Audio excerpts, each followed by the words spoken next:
Buenas tardes, Carlos Fidel Borjas Díaz. ¿Cómo está usted? Buenas tardes, Lorenzo. Óigame, un gran gusto hablar con usted. Tenemos hoy aquí para Radio Creatividad Internacional a Carlos Fidel Borjas Díaz, que es un peruano residente en Lima y también un viajero de todo el mundo. Y es un poeta, autor, compositor, escritor, asesor y cantautor, vaya, empresario y oficial de investigaciones retirado. Oye, es un largo currículo. Entonces, hoy queremos hacerle esta entrevista al amigo Carlos Fidel Borjas, que está aquí en esta triste ciudad de Miami. Entonces, lo único que tiene bueno Miami es cuando hay calor, y ahora últimamente hay frío, así que imagínate. Eh, Óyeme, Carlos Fidel Borjas, la Ahora, primera pregunta es sobre cómo llegaste a la literatura, porque tú estabas en cuestiones de negocio, en cuestiones de detective. ¿Qué te impulsó a ella? ¿Cómo llegaste a la literatura?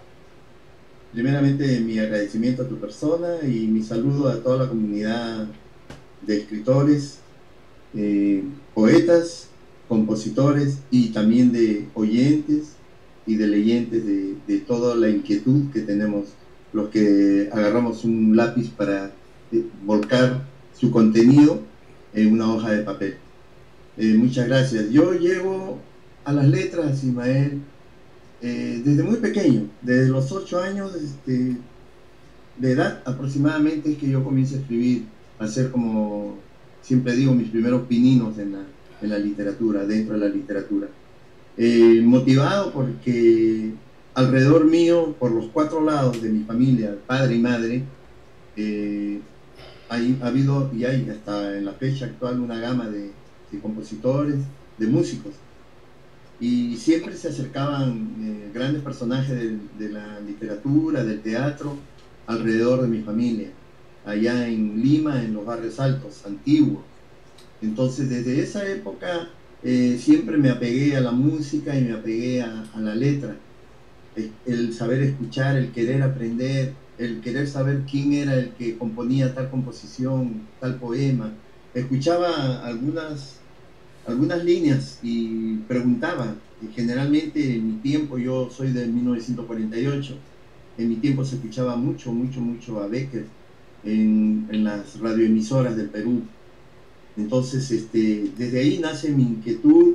Yo estuve rodeado de David Suárez de Gavidia, mi abuelo no biológico, un tremendo compositor, un tremendo cantautor de esa época.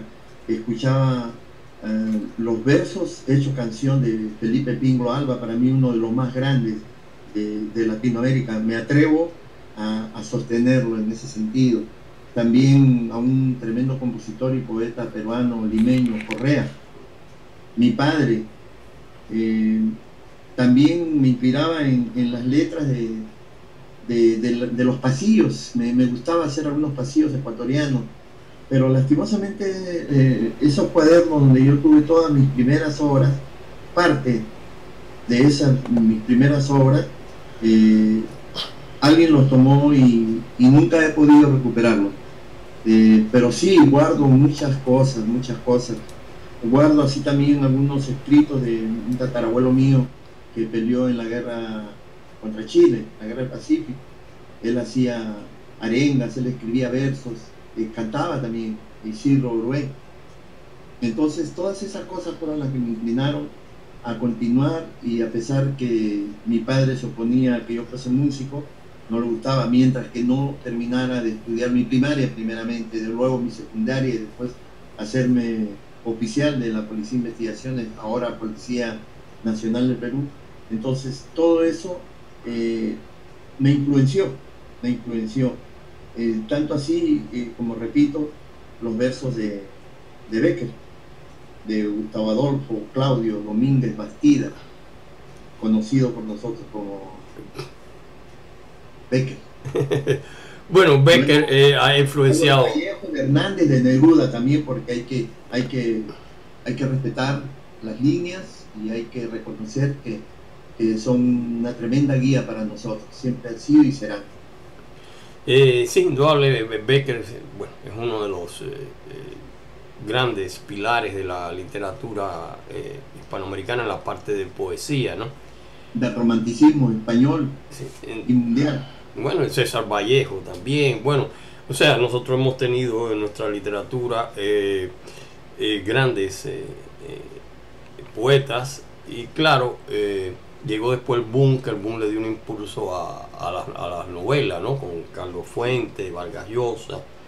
Lamentablemente ya la mayoría ha desaparecido, lo único que queda es Vargas Llosa, el pobre, que en cualquier momento desaparece también, ¿no? Bueno, pero bueno, este, eh, para mí quien me dio la mayor influencia fueron la gente del boom, ¿no? Porque cuando hizo el muchachón. Y ahora, y en las diversas, pero tú eres muy multidisciplinario, es decir, estás de lo mismo de compositor que de poeta, que de novelista. ¿En cuáles de las diversas disciplinas donde te desempeñas, cuáles son tus preferidas? Yo no tengo, Ismael, una elección así definida. Eh, Tengo una virtud que se la agradezco a Dios primeramente y a mis padres, ¿no? Y por ende a a todos mis antepasados. Entonces, esa virtud, yo como indirectamente, pensadamente, de repente, yo no he optado por una disciplina rígida, sino, como te he venido explicando, yo soy eh, espontáneo y libre. Tengo la virtud, reitero, gracias a Dios, de que puedo escribir un poema, puedo hacer un verso, puedo componer una canción, hacer la música primero de una canción y hacerle luego los versos. Generalmente mis canciones son poemas, generalmente.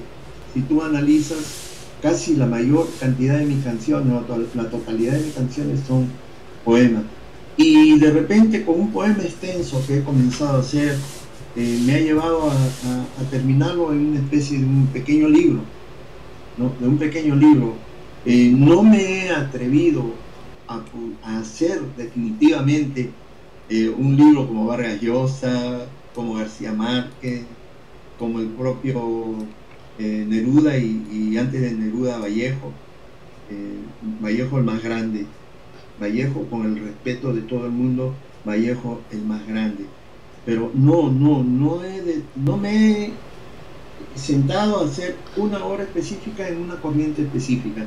Yo por eso es que defino mi posición, mi actuar dentro de las letras como un estilo libre.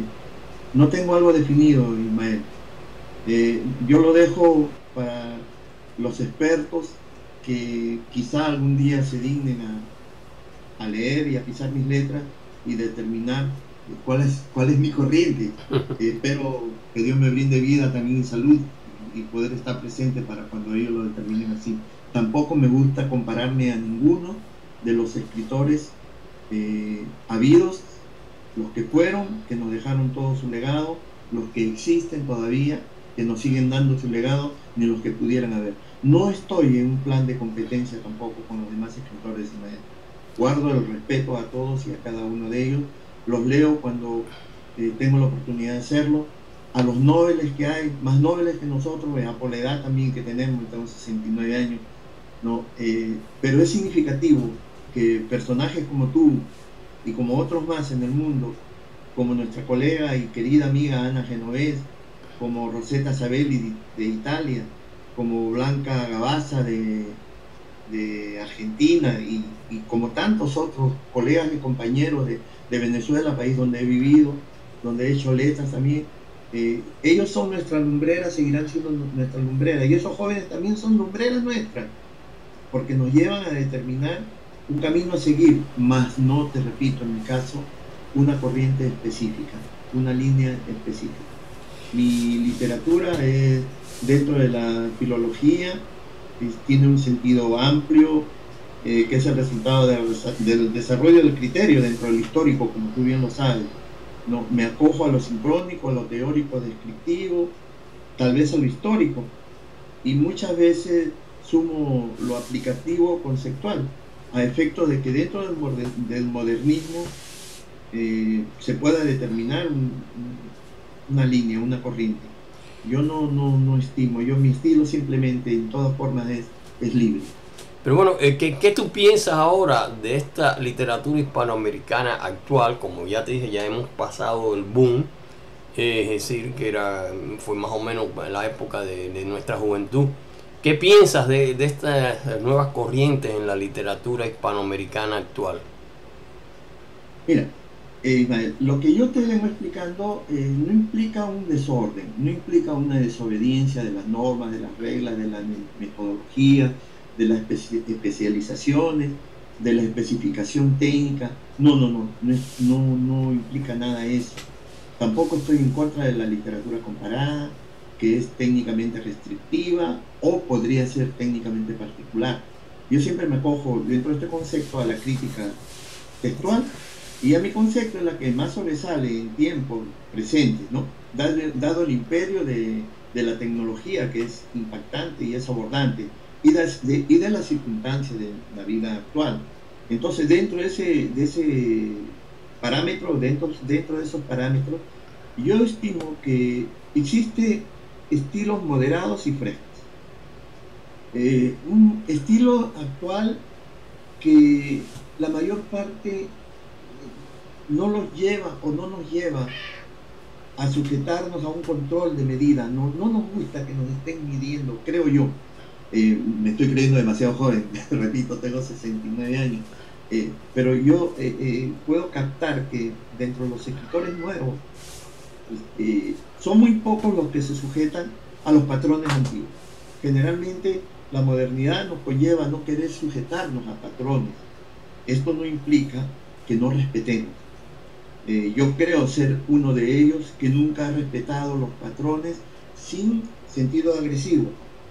Nunca he respetado los patrones en el sentido de que me ha gustado escribir, simplemente escribir, y un verso, una prosa, un cuento, reitero, escribirlo libremente, sin sujetarme a esos patrones. No sé qué tipo de reacción pudiera yo generar. De repente estoy calificando a todo dentro de este plano y no es así, pero yo siento eso, de que la literatura actual es una literatura espontánea,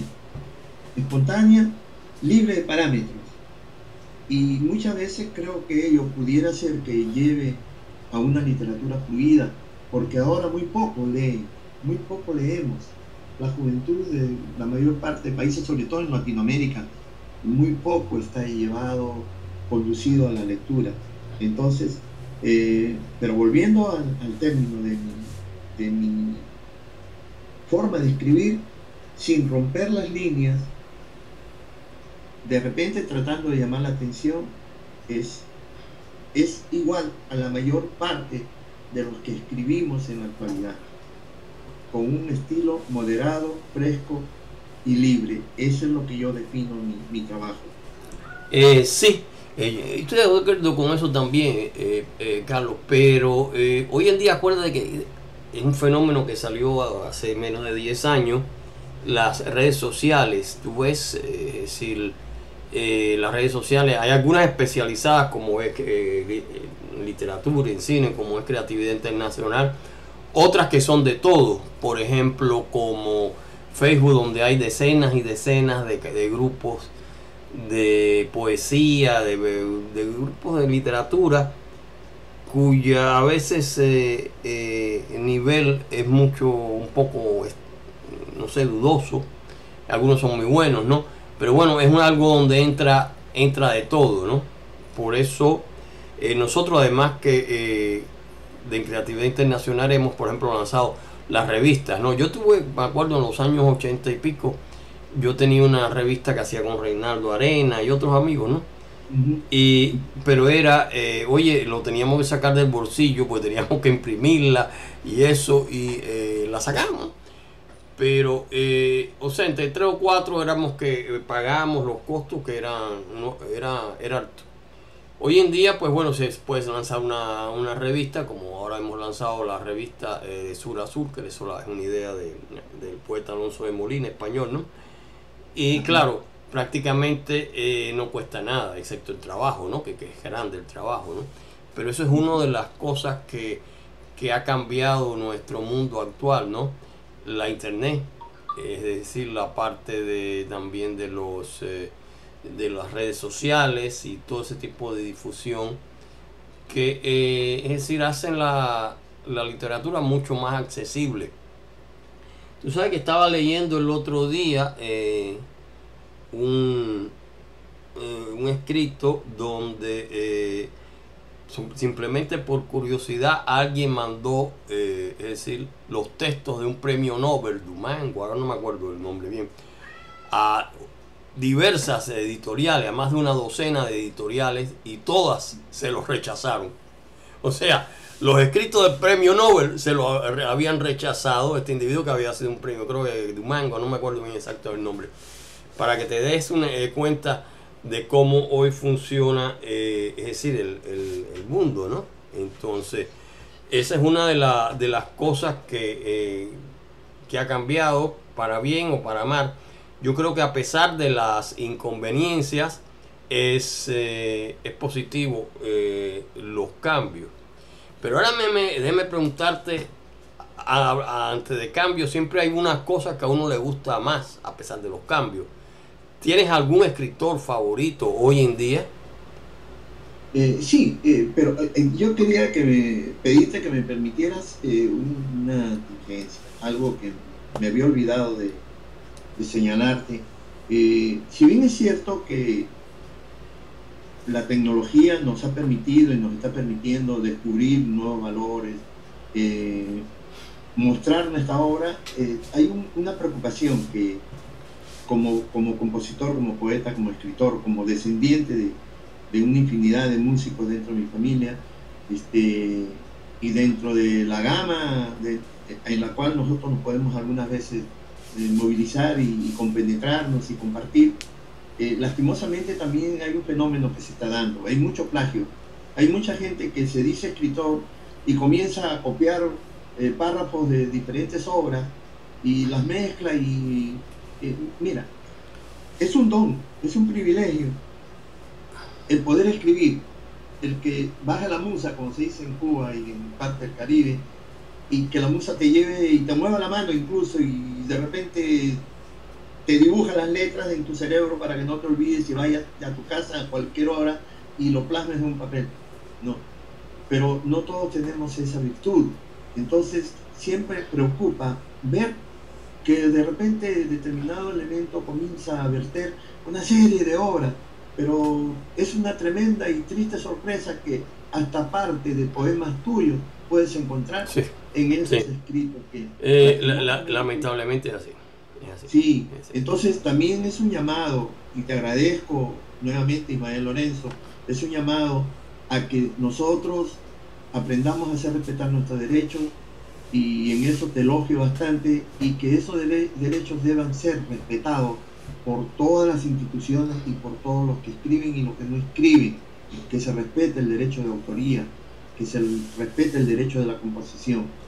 Y volcándome ahora al campo de la pregunta tuya sobre mis escritores favoritos, mira, yo te podría decir que hay una tremenda gama de escritores, y dentro del poco tiempo que podamos tener para leerlos, de los que se fueron y nos dejaron su legado, como reitero, y de los que están todavía, dentro de los pocos que quedan, Vargas Llosa, y de todos los que escriben en todas las partes del continente entero.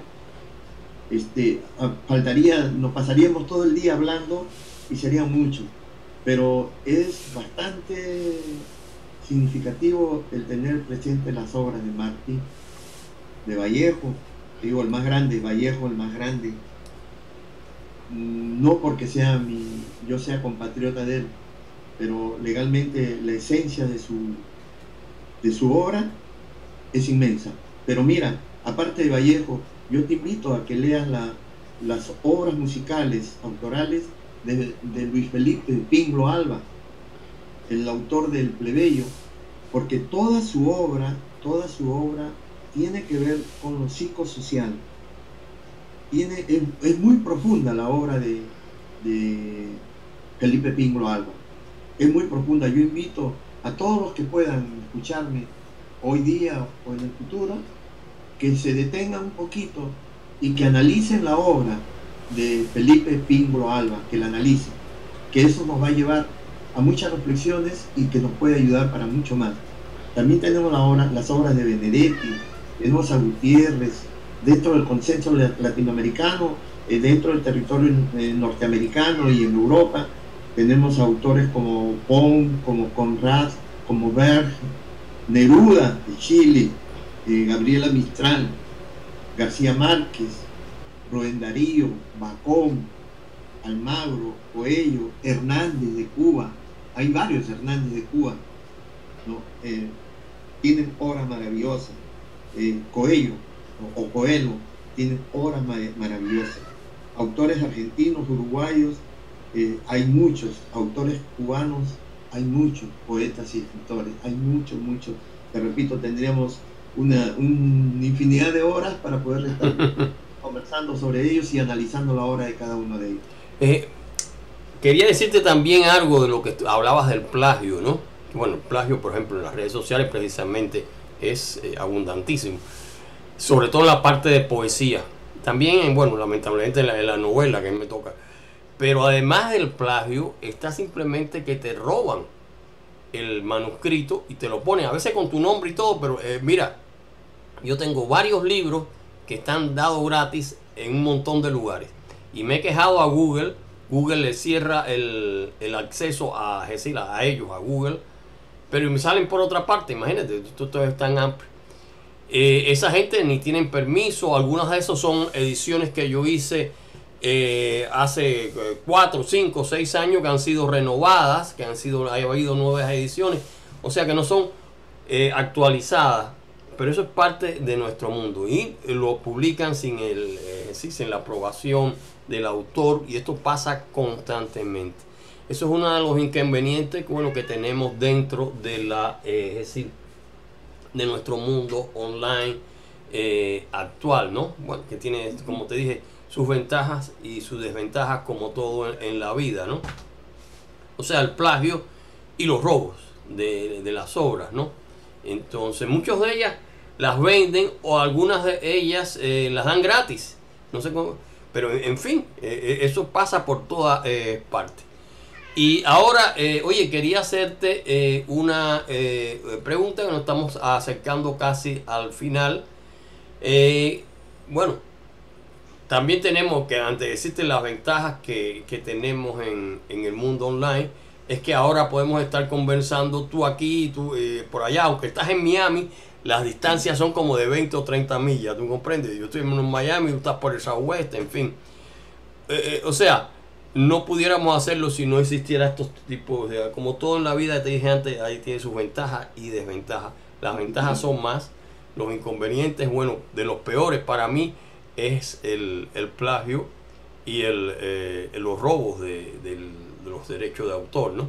Pero bueno, ahora quería decirte también cuáles son tus planes para el futuro. ¿Qué nos puedes hablar de ellos? Porque tú indudablemente se nota de que has leído mucho, es decir, que has tenido grandes influencias dentro de nuestra literatura hispanoamericana y también de toda la literatura universal. Dime, ¿qué planes tienes para el futuro? Tengo, primeramente quisiera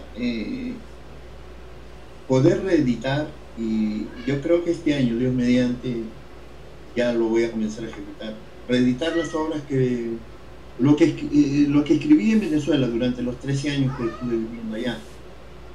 Una situación de asilo político, algo así como un asilo político, que estuve obligado a estar con mi familia.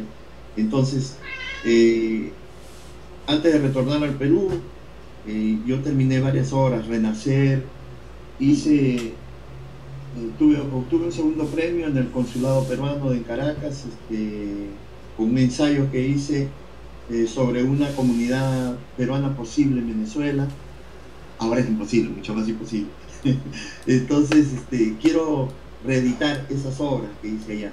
Luego de eso tengo aproximadamente la intención de poder editar 18 poemarios. De repente un poquito más podría ser. ¿no? Y tengo una obra que quiero culminarla, que se llama una antología, Mis raíces y mis venas, donde quizás cuando la saque a muchos le va a doler, porque habla de plagio, habla de muchas cuestiones que tienen que ver con el arte, con la literatura, donde están los nombres de mi familia, no solamente en las letras, sino en cuestiones políticas, en arte, en deporte, de mi familia y de personas que han tenido que ver eh, con todas estas disciplinas, ¿no? Aparte de ello, también expander mi obra, que se conozca mi obra, eh, canciones que estoy grabando. En estos momentos se está haciendo varias grabaciones en Cuba, se está haciendo una grabación, dos grabaciones aquí, una en Perú.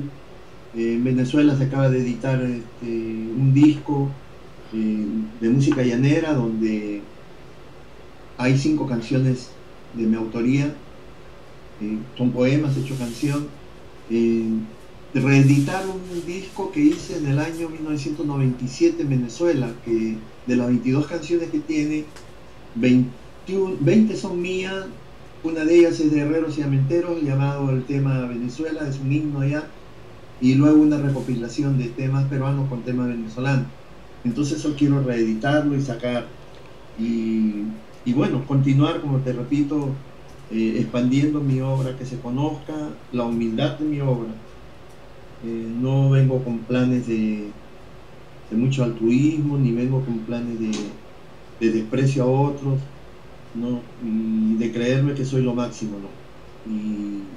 Y aprovecho para para pedir por tu intermedio, Ismael, de que yo no estoy esperando comparaciones con grandes. Yo simplemente, mi obra es simple, valga la redundancia, es humilde. Si los expertos consideran que mi obra es de valía, que sean ellos los que definan mi obra. Si mi obra tiene que quedar como una más de tantos que escribimos en el mundo, que quede en ese sentido. Mi obra simplemente es una obra que busca, dentro de lo social y dentro de cualquier otro ángulo, simplemente que se pueda leer. Y si puede servir parte de mi obra para ayudar a gente pobre, a hermanos pobres de diferentes naciones, en mi país, Perú, en mi segunda patria, Venezuela, en Cuba y en Colombia y en el África, de donde tengo raíces, que bienvenido sea eso, que lo que se logre, parte de todo lo que se logre, que sea para llevarlo a todos esos lugares que he señalado, o para brindárselo a gente que necesite. De parte de mi obra, desde ya, siempre lo he dicho, lo confirmo ante tu programa, ante tu atención, que parte de mi obra, lo que pudiese recaudarse, tengan la plena seguridad que va a ser así. Y mis hijos, mis nietos, toda mi familia sabe que tiene que ser así. Tiene, y así queda afirmado, reafirmado y lacrado. Oye, Carlos Fidel Borjas, te agradezco mucho. Hemos llegado al final de nuestro tiempo. Ha sido una entrevista muy interesante, muy variada. Es decir, bueno, tú eres muy variado dentro del campo de la cultura. Desde Creatividad Internacional te agradecemos mucho esta presencia tuya con nosotros. Y bueno, nuestro principal objetivo es simplemente difundir la literatura hispanoamericana por todos los ángulos, y que ya te dije que hoy podemos un poco más gracias a lo que es este mundo moderno que tenemos de internet, de online, con sus ventajas y desventajas, como dijimos. Muchas gracias. Bueno, y esperamos que en tu próximo viaje aquí a Miami pues podamos de nuevo encontrarnos por acá. ¿Ok? Bueno, muy buenas tardes. Happy New Year. Feliz Navidad, feliz año, mucha proyección buena, y que Dios los bendiga a ti, a todos los que componen tu elenco y a todos los hermanos del mundo entero. Muchas bendiciones. Muchas gracias. Bye. Gracias. Un abrazo.